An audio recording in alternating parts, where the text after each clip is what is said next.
30 years in tennis, USTA Blue Ribbon Tournament Director. He runs the Level 1 Winter Nationals and has coached players to Brown, Harvard, and beyond. Today, Brian Notis is sharing the playbook every tennis family needs to raise a champion.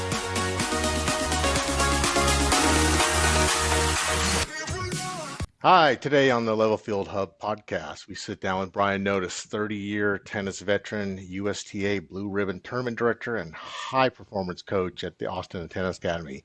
Welcome, Brian.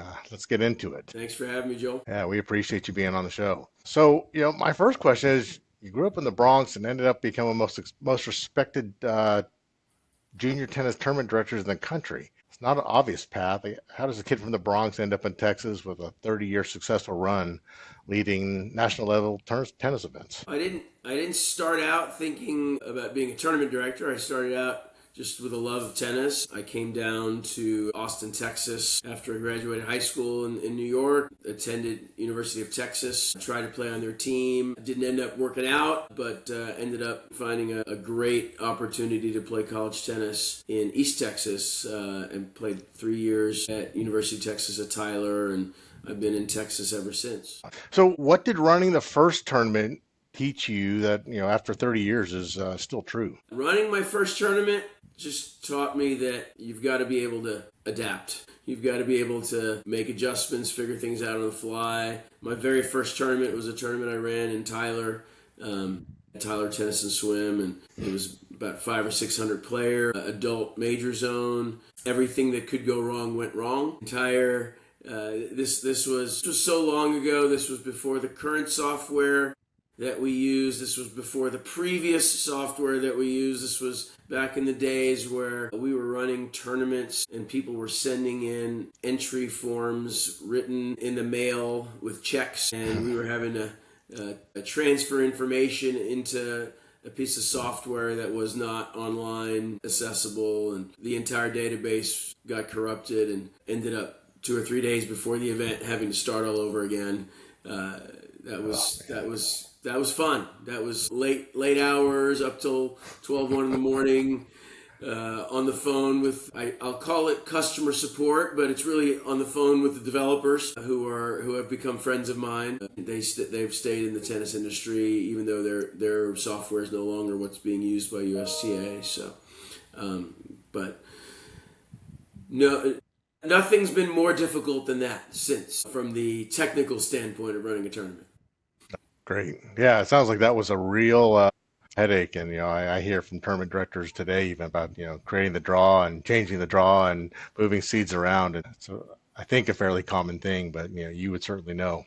So tell us a little about DNA Tennis and, how that came to be. Who's involved? What's the goals for the organization? Sure. Well, about 3 years ago, myself and a couple of friends from the San Antonio area got together, and we noticed that the Level 1 Winter Nationals was up for bid. They were looking for a new site and new tournament directors to run it, and we decided to put our hat in the ring and put together a bid, and we ended up getting the event. We actually ran it under a different organization that first year, and after that experience, we got together and decided if we're going to do this long term, we really want to create our own organization. We want to create our own foundation, and that was kind of the genesis of it. It's now turned into an organization. We run 12 to 15 tournaments a year, from everywhere from that L1, which we now have until 2029 at least. Just got another bid for 3 more years, all the way down to L7s and everything in between. We run section events, we run other national events. Last year we ran an ITF, several events for the community. Last year we did a Courts for Courage event that we invited adaptive and we invited veteran players to come out to McFarland Tennis Center in San Antonio. We solicited some volunteer coaches, myself included, and I went out and had a great time with them. we're working on a project to bring the L7s, bring USTA tennis to more players in the San Antonio area. We're hoping to be able to scholarship some players that otherwise might not be able to afford to play in our tournaments, and we're working on that with the section, USTA Texas section, and the parks in San Antonio. So that's a project that's underway, and we continue to we've supported several of the local colleges with donations, but we're getting our feet wet. We're getting ourselves going and kind of trying to figure out what our role is going to be and how we can impact the community the best. That's terrific. Sounds like DNA is really involved in the community and the strides you guys are making. I mean, the adaptive tennis. I mean, I think that's amazing. I've been around a little bit and been at several of the adaptive tennis events here in the state, and they're just they're terrific. So hats off to you guys for that. I saw that you were the most recent Blue Ribbon tournament director from USTA. What does that mean to you to be recognized by USTA for this kind of work that you do? It was an honor. Very, very cool award. I've been involved running tournaments for 30 years plus. I pride myself in running tournaments that are customer friendly, that are well organized, that players love to come back to, and it was nice to be recognized in that way. Yeah, no, congratulations. That's a huge award. Well, I definitely want to ask you, what does the tournament director actually do? So, your tournament players, the parents, Director, right? dude. Well, there's lots. I mean, I know like the kids, right? The parents, there's the draw sheets, there's the courts, there's the scheduling, and I suspect both parents and players have no idea what you and the team do in the weeks and I'm guessing months in the case of the Winter Nationals leading up to the event. Like what has to happen before, anyone sets foot on a court? For sure.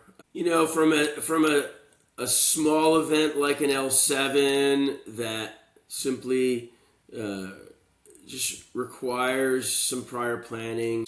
It's making sure that we've communicated what's going on with the tournament really well on our tournament homepage so that players know what to expect. They know where to expect to play. They know the dates of the tournament. They know the format, to doing selections, to doing all the technical stuff behind the scenes, whether it's splitting draws appropriately and making draws, doing the schedule. A lot of that is, I wouldn't call it automated, but a lot of that is set up to where our software can help. I think where the challenges come in is scheduling. There is an auto schedule feature in our software, but it's only as good as the information that you put into it. And the planning, the understanding of how many courts you need to run an event and what sites to get and the relationships that we've got to create inside the community to make sure that we have access to those courts, working with our local officials and referees to make sure that we have a great staff helping with the event,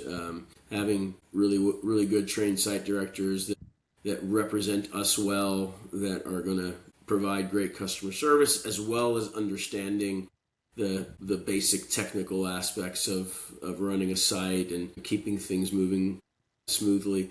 That's the basics. And then you start talking about bigger and bigger and bigger events, and events where we're planning player parties and large registration events and working with hotels and working with sponsors to try and make sure that we have enough funding to do all the cool things that a big event like the level one, like the players expect at an event like that, and what we want to do. We have players coming in from all over the country. They're spending their winter holidays with us in San Antonio, and we want it to be special. We don't want it to just be another tournament, and that's something that I've always had a passion about, running tournaments for years and working with Nancy Almaraz, who's my partner in DNA. She's incredible with that as well. Just all the details and making sure everything is exactly where it needs to be and when it needs to be there, and dealing with all the last minute challenges that might happen. Tennis balls don't show up when they're supposed to, or a facility changes their mind at the last minute and decides, oh no, sorry, you can't use our courts. And, we have a college match that got rescheduled, or whatever the case might be. All of these things are real and have happened, and we've had to deal with them. I ran around town our first L1 to every academy and every PGA store looking for regular duty balls because USTA didn't send us quite enough. Oh gosh. They eventually did, but we were panicking and freaking out, and we just wanted to make sure that it was seamless. No one had to know Yep. that at the time, and we got it figured out. We called everybody, and I got 4 cans here and 7 cans there, and finally 2 cases somewhere, and it was like, we're good now. Whether it's reaching out to one of our clubs in San Antonio last minute, hey, can we use some quartz, or can we use some quartz under the lights because we've had rain, and the facility we're using, the lights aren't fantastic, or that we can't play after a certain time. Everyone's been fantastic about working with us, but it's just developing those relationships. And obviously I'm here in Austin, and Nancy's in San Antonio, and she's got even more relationships in San Antonio than I do. So she's been amazing about dealing with some of those challenges. Yeah, it sounds like the logistics of pulling any tournament together, let alone the L1 Winter Nationals is it's quite a bit. And Oh clearly, yeah. you guys are doing something right. Yeah, I saw that your customer satisfaction rating for the L1 this past year was a 4.73 out of 5. Which, in any industry, that's elite level customer service. What are you doing specifically to get these customers that happy? I mean, is it all the things you just talked about? And actually, let me take this one other direction: is what advice would you give other tournament directors that they could use to, achieve some of the success that you've seen? Well, I think for me it starts from my role on the other end of the spectrum, right? First, I'm a coach, so I'm traveling to tournaments all the time, and I am a customer of many more tournaments over the years than I've been a tournament director for. I think understanding what your customers really want, what's important. I think the basics, the most important things are communication. You've got to be able Yeah. to communicate what's going on when there are delays, and do it in such a way that players and parents aren't reacting all the time. They have enough information early enough that they're not running to a site just to see that it's raining and then upset and going back to the hotel, and just having that understanding of what parents and players are wanting, and providing that communication, being there to respond to text messages and emails in a timely fashion, not only before the tournament, but even during the tournament. A long time ago, I discovered, especially in any tournament that's of any significant size, I never put myself behind a tournament desk. Because if I'm behind a tournament desk, then I can't problem solve nearly as well. Right? Right. I've got to be able to answer emails. I've got to be able to see what's going on at all the sites. I've got to be able to potentially move matches from one site to the other because they're behind, or try to get more courts, or whatever it is, things that I would never be able to do if I were focused on just what's going on in one location. So I think that's a big thing. Obviously, if it's an L7 with 30 kids, that's different. Everything's at one location. If I'm behind the tournament desk, I'm managing the whole tournament that way, right? So that's not a big deal. And I also think it's about planning, right? I think when I see how many players I'm going to have in a tournament, I've got to understand how many courts I need. I've got to understand what my staffing needs to look like, and far enough in advance that it's not always a scramble. And I think that Mm-hmm. Mm-hmm.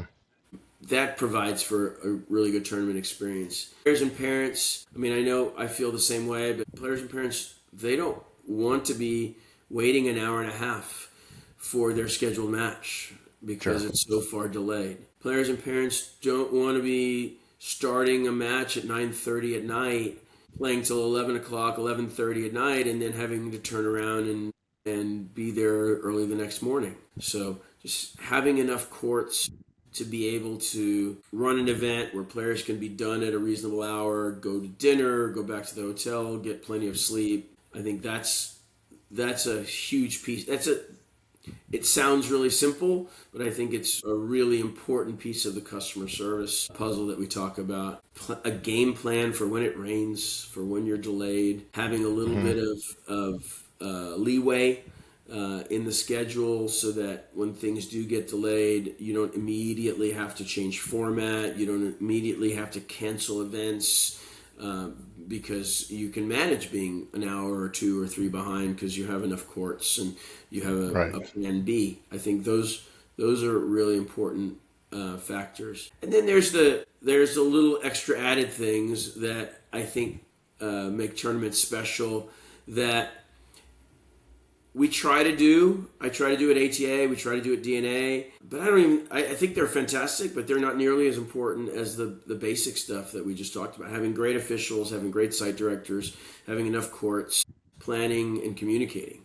I mean, we try to have little snacks and bananas for the players at the tournaments. At the L1, we have a New Year's Eve restaurant or two that take reservations from our players, and we guarantee that they're going to have a place to have a New Year's Eve celebration, and hopefully around a lot of their peers, and that's always a really Right. fun event.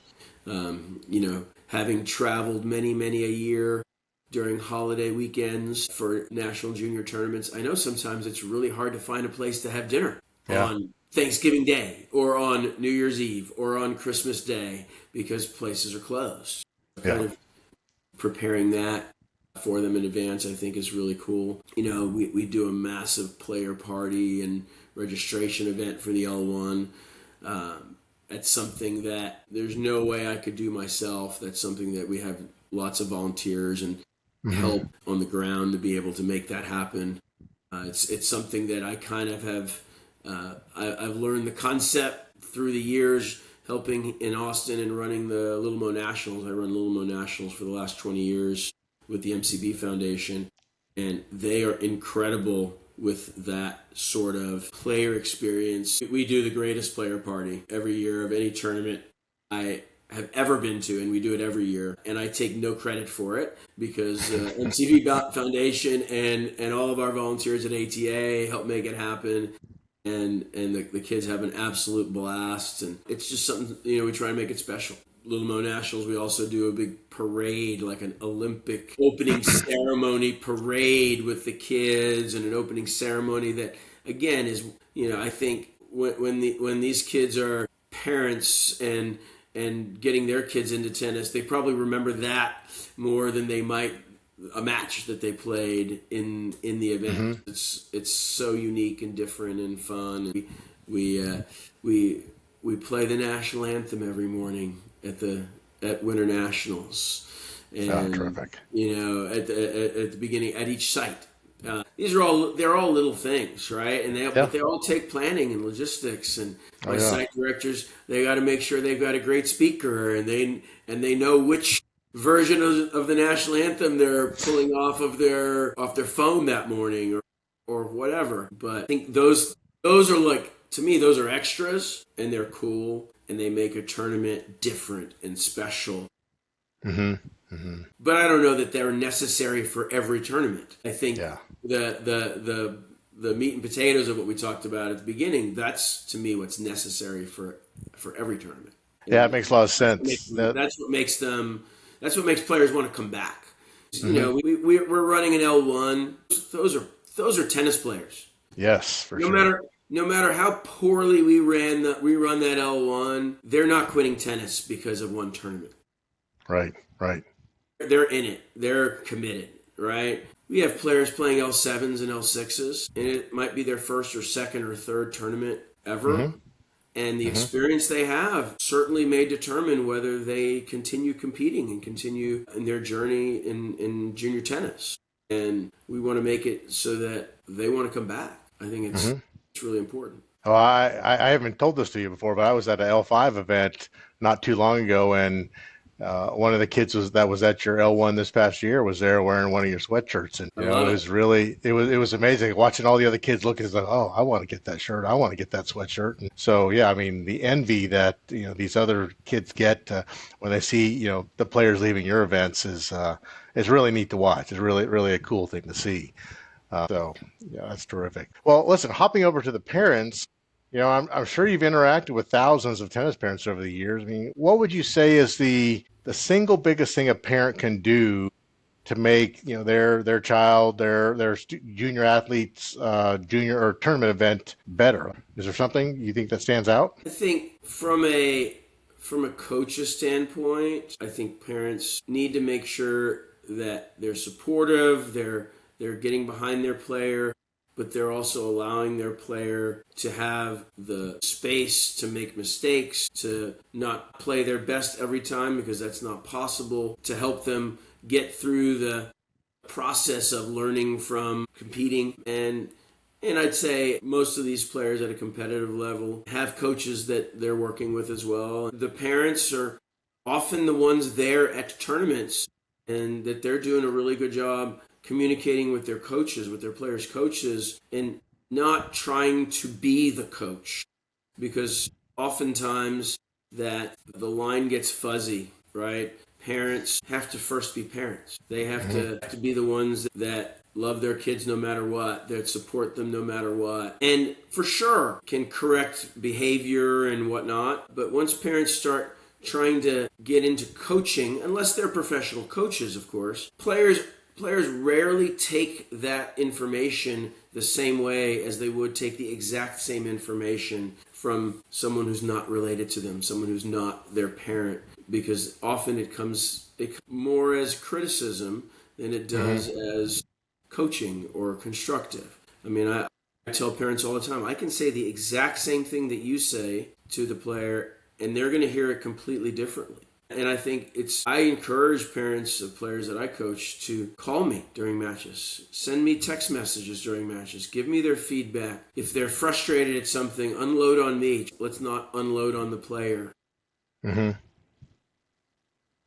Because what you don't want as a parent is you don't want to send the message that making mistakes or losing or failing is the end of the world, because it's actually a huge part of the process that Right. players need to be able to improve and continue moving forward in their journey. And I'm always talking to my players about you train hard, you work on things, you take it to your tournament. You try those things. You try to do the things that you're practicing, and then you assess what are the things I did well, what are the things I'm still struggling with, and that information is what helps drive what you continue to train. And that's a process that it translates way beyond tennis. I think you want to be great at anything. You've got to be able to go through that process in whatever area it is.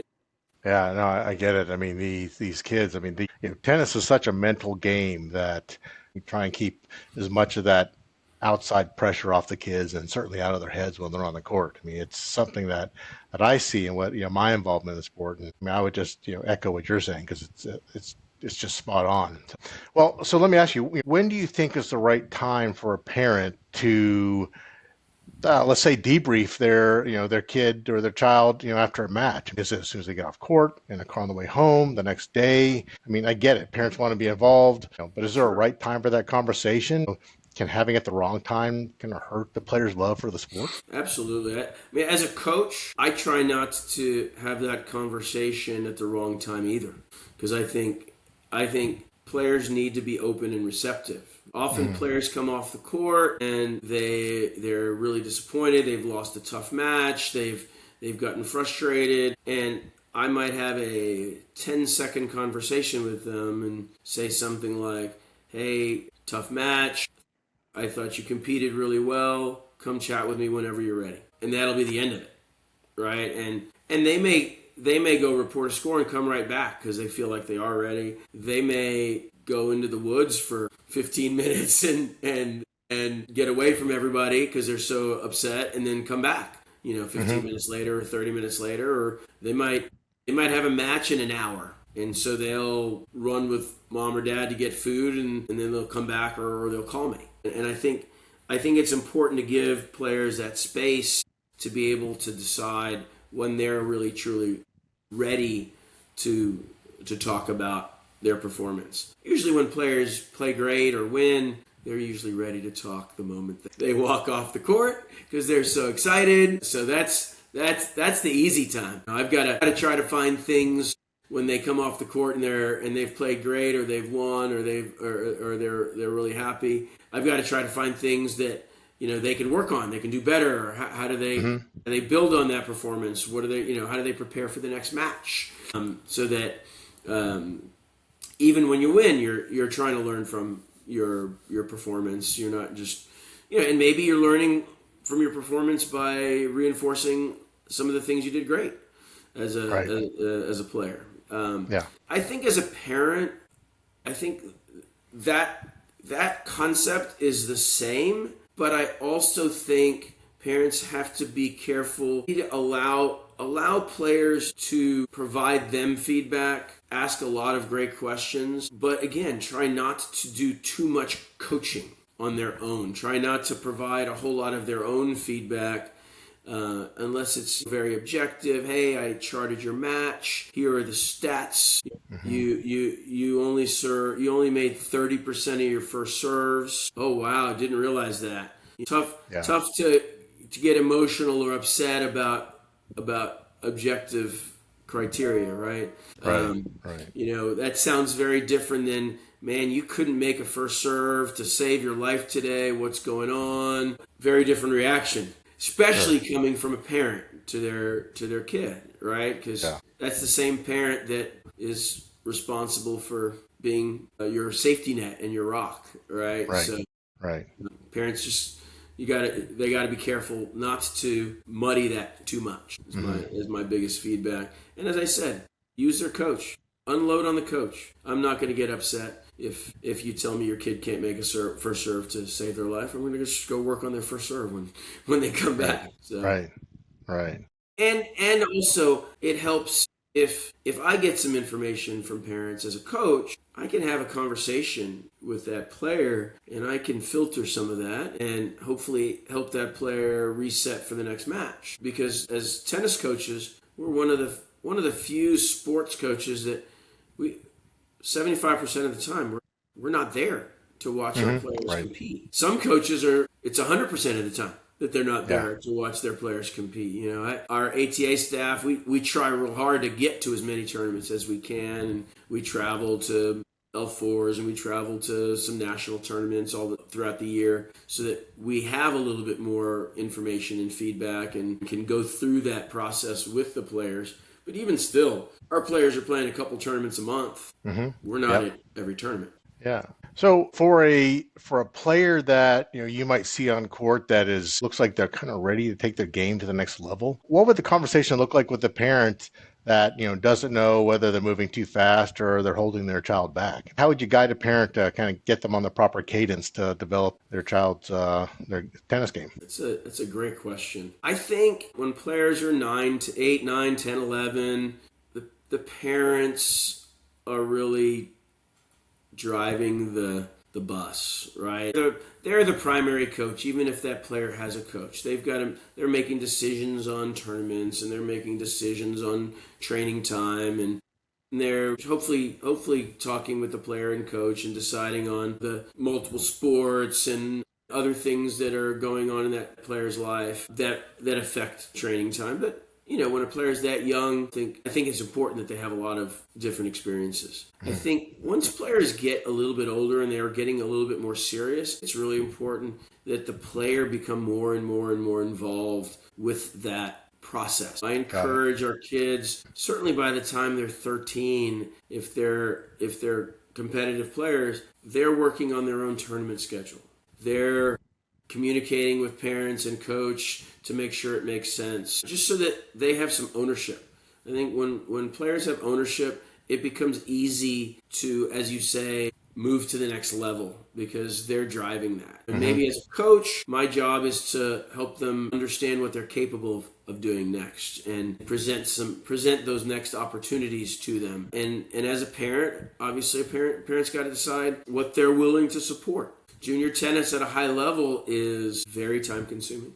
It's not inexpensive, and it requires a lot of commitment. And if both player and parents aren't on that same page, it's really hard to move to that next level and that next level as players start to get from being local players to now starting to travel around the state to play larger sectional tournaments, and then starting to travel to play national tournaments, and maybe beyond that. We've got some players that are now playing ITF tournaments, international tournaments, and trying to get ready for even the next level, whether it's a high level collegiate tennis or professional tennis beyond that. Well, clearly the parents have a big role in this for their junior athletes, and I don't know if you remember, but I guess the second day that I was around down at your event, and I asked you if you knew a particular junior tennis player, and you looked at me with a smile and almost a glow on your face like a proud father. You told me to go look at the pictures taped on your pro shop door, and you've clearly been involved in this athlete's life for many years. So, what does it feel like to guide and nurture these kids from the coach? But really, I mean, you're a lot more involved than a lot of other folks in these kids' lives. So when you see them have the success that this particular kid was seeing, what does that feel like from the coach's standpoint? It's awesome. It's fantastic. It's a rare opportunity, I think, as a coach to be able to coach a player like the one we were talking about for 7 years through his development, to take him from almost a beginner to having an opportunity to play at a high level of collegiate tennis. Yeah. And through all the ups and downs and all the challenges throughout, and I think that's one of the most rewarding things for me as a coach, and it's one of the things that keeps me going. I've got players that are playing collegiate tennis right now that I talk to pretty regularly, kind of stay involved in how they're doing and whatnot, and it's really cool to see that they come back on breaks, and they come back and train with their younger teammates that are still getting ready for that level, and they get to mentor them and whatnot, and I think that entire ecosystem is really fun to be a part of, and it's more than just tennis. Being a mentor to some of these kids that helps them achieve some things in life. That tennis becomes a great tool for learning life lessons. Yeah, I couldn't agree more. Well, tell us a little bit about what you're doing at Austin Tennis Academy, what you guys have built there, who it's for. What should a family consider if they're thinking about their student or their player going to ATA or frankly any other elite academy in the country? What are the things that they need to consider before, taking that jump? Sure. I mean, I think ATA, we've created something pretty unique. We're actually really a local tennis academy where we've been able to develop some really high level players that have gone on to all kinds of high level Division 1, high level Division 3 academic and tennis programs. We're helping players reach their goals both on and off the court. I say we're local because unlike many academies, we don't really have a boarding component to our academy. So players have to live in Austin. They have to be local. 98% of our families are local Austinites. Occasionally we might get a player or two that might come and visit for a couple weeks and love it, and either figure out a way to stay by connecting with the family, or the family actually chooses to move. But for the most part, many of our players are starting out in our program. They're starting out playing red, orange, and green ball, and they're developing through our program. And then sometimes we're attracting players to join really strong peer groups, because perhaps we might have a few high-level players that love, in that age group, and their friends who are maybe training elsewhere see that we're doing something that's exciting for them and want to come and join what we're doing. About 12, 13 years ago, we added a academic component to ATA as well. We have a Austin Tennis Academy College Prep, which is a fully accredited private school that is attached to ATA. We've got kids from 6th through 12th grade attending our school. It's fully teacher-based. It's not an online program like I think many tennis academy schools might be. And we pride ourselves, just like we do on the court, we pride ourselves with the academic side of, striving for excellence, helping kids leverage college choice, both through academics and through tennis. I'd say a huge number of our players over the years have made academic choices that are really their goals have been to go to some of the best colleges in the United States, and tennis has helped them get there.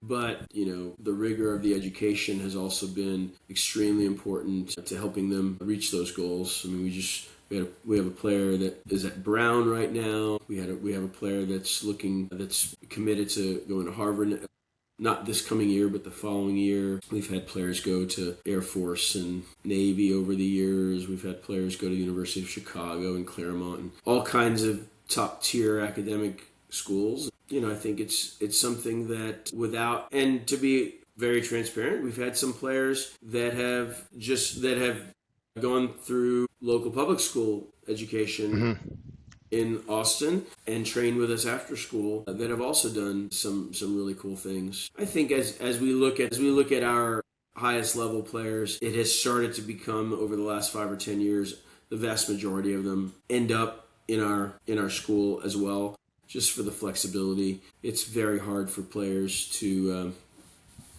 have the travel schedule of a high level national player and balance that with public school fluency issues and flexibility with teachers and whatnot. It's tough. And to be honest, the vast majority of our high level players are excellent students. Yeah. They're achieving at a high level in the classroom, and private school like ours at least allows them some flexibility, allows them to zoom into classes when they're out of town, allows them a little bit of flexibility when it comes to coming back and getting caught back up. It also helps that class sizes are somewhere from 4 to 8 or 10, and teachers aren't overwhelmed with 30 students and one student that wants some special schedule and treatment and whatnot. So I think that's a big part of it as well. Terrific. Yeah, that's great. Well, listen, last question. Sure. You've got 30 years in the sport. Where are we going to see a Brian Notis 10 years from now? I mean, you've had so much success, Where are you going to be 10 years from now? What's the plan? I love what I do. I still love coaching. Maybe 10 years from now, I won't be on the court quite as many hours as I am right now, but I still think that I want to be on court and working with players and helping develop junior players, just like I have been. I still think I enjoy the process of running events. Maybe in 10 years, I won't be running 30 tournaments a year. I don't know. Maybe I'll have some folks that can take over some of those things from me. As I said, I love what I do, and it doesn't feel like a job most of the time. Certain things obviously can get monotonous or whatnot, but as long as I'm working with players who are motivated, they keep me young, they keep me wanting to get out there. I still get to run around and hit balls with some of my higher level players.